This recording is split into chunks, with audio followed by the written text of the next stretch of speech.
care. What is your name? My name is Silas. What's yours? My name is Todd, or you can call me Mr. B. Something in my voice. Apologies, I do that. Okay. First thing, how to hold this thing. First things first, can you give me a karate chop? Wow. Actually, now what you're going to want to do with take the stick in your other hand, whatever other hand that may be, and you're going to want to place your thumb, the pad of your thumb. So as opposed, not your entire thumb, but essentially what you'd use for, let's say, texting. You would use that part of your thumb, and you would bring it onto the top of the stick here. Top. Sorry, I meant top as in, oh, I apologize. I meant to tell you where to put your thumb on the stick. So about a third of the way up your drumstick.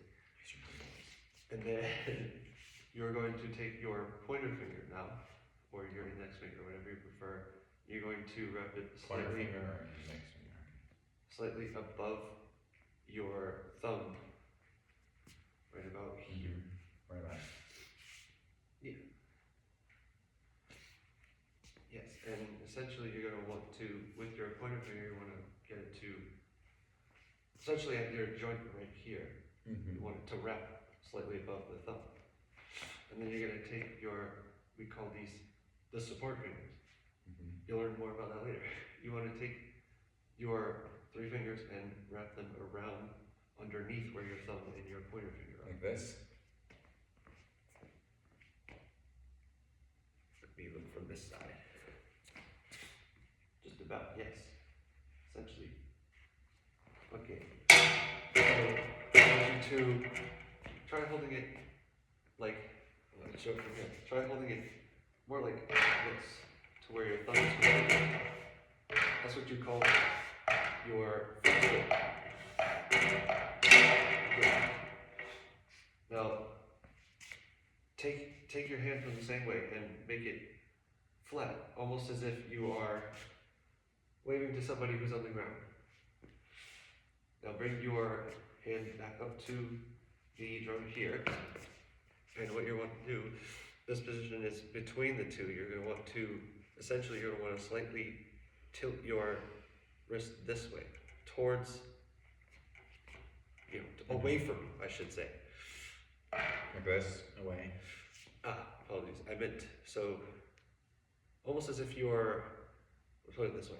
If I'm holding it from there, as if you're waving to somebody who's over there, or to, in this case, to your left, because you're holding it in your right hand. You want to slightly tilt it this way.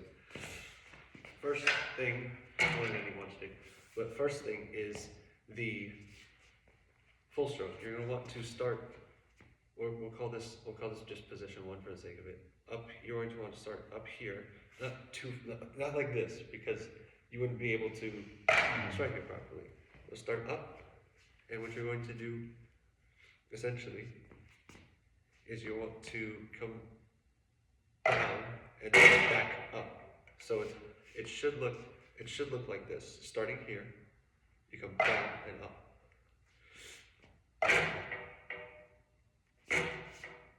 Just make sure that when you do it, you don't wait.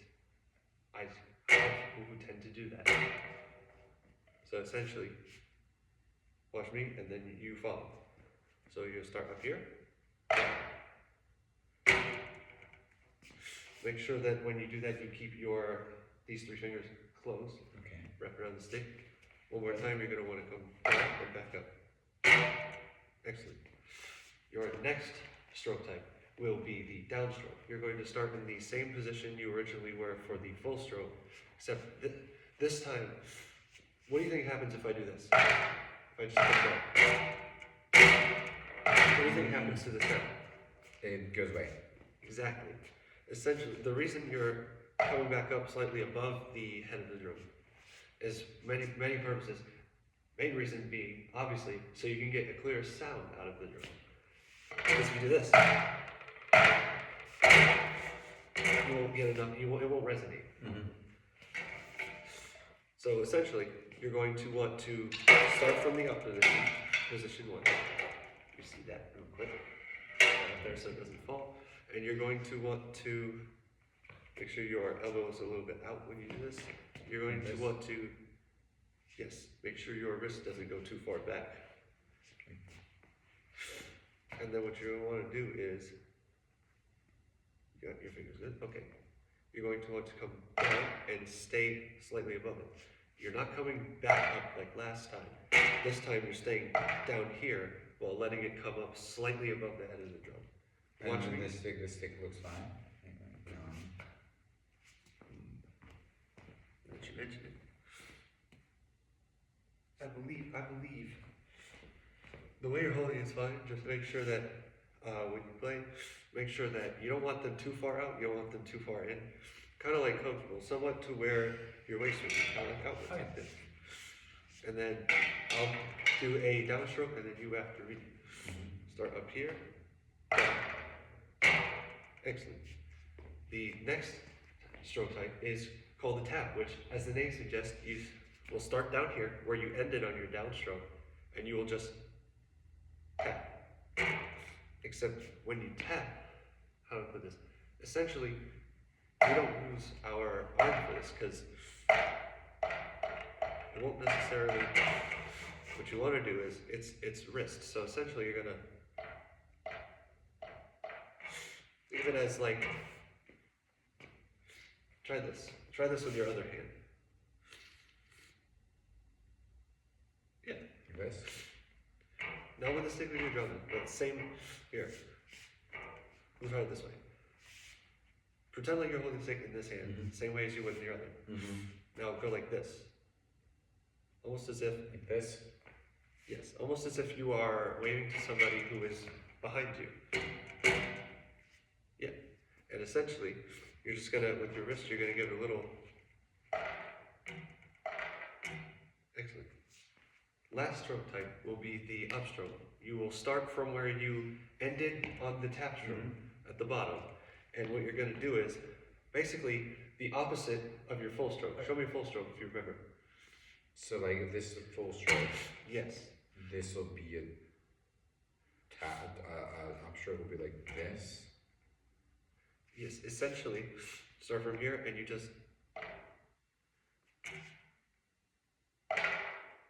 So wait, if this is a full stroke where you start at A, you hit B, and you go back to this point. Yes. And this would be a tap stroke because it's the opposite, right? You go. Now here's where sometimes they get a little tricky.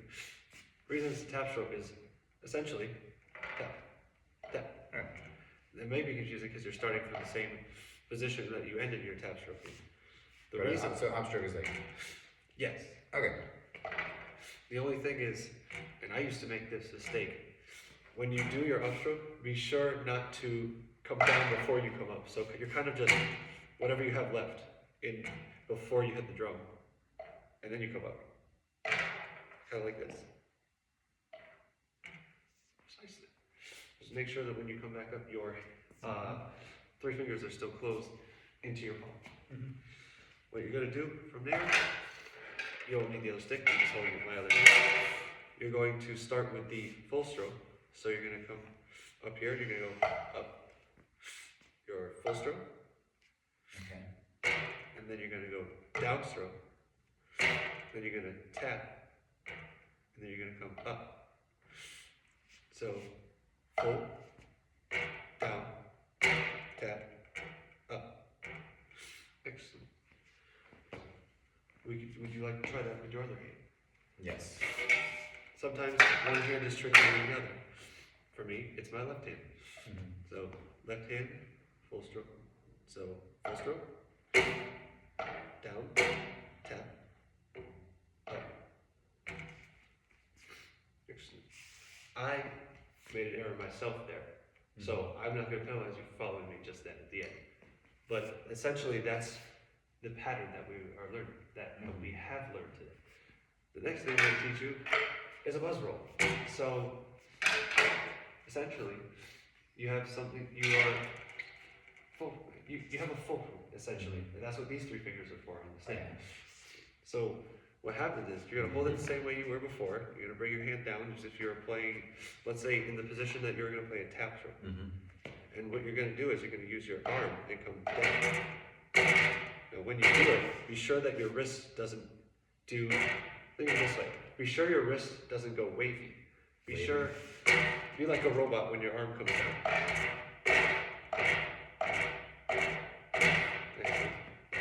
Now try it this way. So, usually, if you were to have a looser roll, it would sound like this. And usually people aim for more rolls per stroke. Essentially 4 to 5. So like 1, 2, 3, 4. No, essentially, so it's 5 in a single down. So Five rolls in a single stroke. yeah. So essentially, it's almost like a rebound. So when you come down with this fulcrum pressure, so like I mentioned earlier, if you go like this, nothing happens.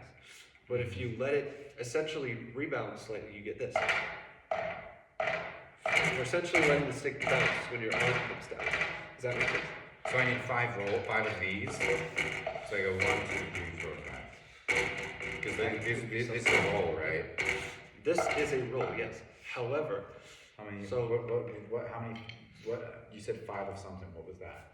5, so the reason it may be essentially sometimes puzzling is because when you come down, there's 5 within that. You just can't really hear all of them all the time. Oh, okay. It's because it's very fast.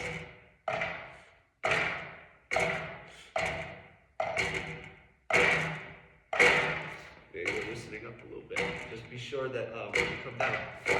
So same as before, your support fingers will still be wrapped around the stick when you come down. Remember, if you feel that your wrist is getting off, robot.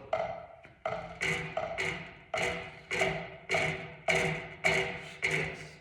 Be sure that Is this good? be sure you give it a little bit. Let's put it this way: when you come down, almost like a trampoline, you want it to get a little bit of a bounce. What do I change to get that? To get it quicker, I should say. Essentially, you're going to want to. So on your fulcrum pressure, you want to come down. Let's say if you were doing it looser, you're kind of using less pressure, I should say. More pressure. Let's say without trying this. So do this. So I can do this. Where's the pressure coming from? It is coming. So the pressure. So 1 second, if you may. The pressure, as I mentioned, the fulcrum pressure is between these 3 fingers. So what happens so is, I change this. essentially, your fingers. If I took these 3, if I took these 2 off, essentially it's doing this. See? It's a very interesting thing. But essentially, you're going to try that. Now, you're going to try it right hand. And then same thing with your left hand. So first, right hand, left hand. Now, 2 times in the right hand. So, excellent. Now left,